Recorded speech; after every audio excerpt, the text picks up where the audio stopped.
अस्सलाम वालेकुम, welcome to my channel FH cooking and baking. आज की रेसिपी बहुत ही आसान और झटपट बन जाने वाली रेसिपी है, जिसे कि आप सिर्फ एक मरतबा बनाएं और पूरा रमज़ान इस्तेमाल करें। तो चलो वीडियो को स्टार्ट करते हैं। यहाँ पे मैंने एक मिक्सी में 8 से 10 अदद सब्ज़ मिर्च ऐड की है, जिनको मैंने अच्छे से धो लिया था।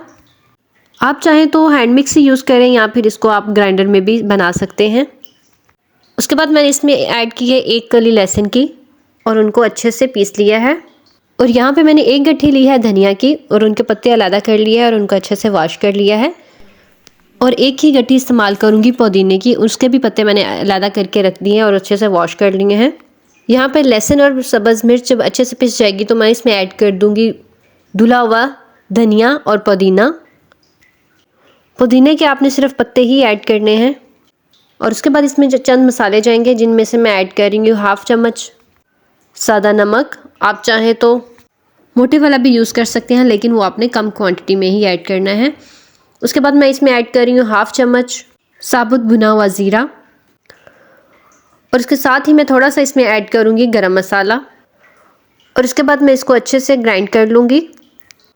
और इसकी मैंने पेस्ट नहीं बनानी बिल्कुल, बल्कि इसके बिल्कुल हल्का सा मैंने इसको ग्राइंड करना है, बहुत ज़्यादा ग्राइंड नहीं करना। और इसको स्टोर करने के लिए 1/2 टेबल टीस्पून इसमें लेमन ऐड कर सकते हैं। अगर लेमन नहीं हो तो आप इसमें 1 टेबल टीस्पून आप विनेगर भी ऐड कर सकते हैं, जिससे इसमें इसकी चटनी का जो कलर है बिल्कुल वैसा ही रहेगा। इसको आप 1 माह तक स्टोर भी कर सकते हैं। यहाँ पे मैंने 1 प्याली दही लिया है और ये फुल फैट दही है। उसके अंदर मैंने चटनी ऐड की है, बिल्कुल थोड़ी सी। आप देख सकते हैं इसका कलर कितना ही ज़्यादा रिच आया है। और लहसुन ऐड करने से इसका टेस्ट और भी ज़्यादा बढ़ जाता है। और इसे आप एयर टाइट जार के अंदर 1 माह तक स्टोर भी कर सकते हैं।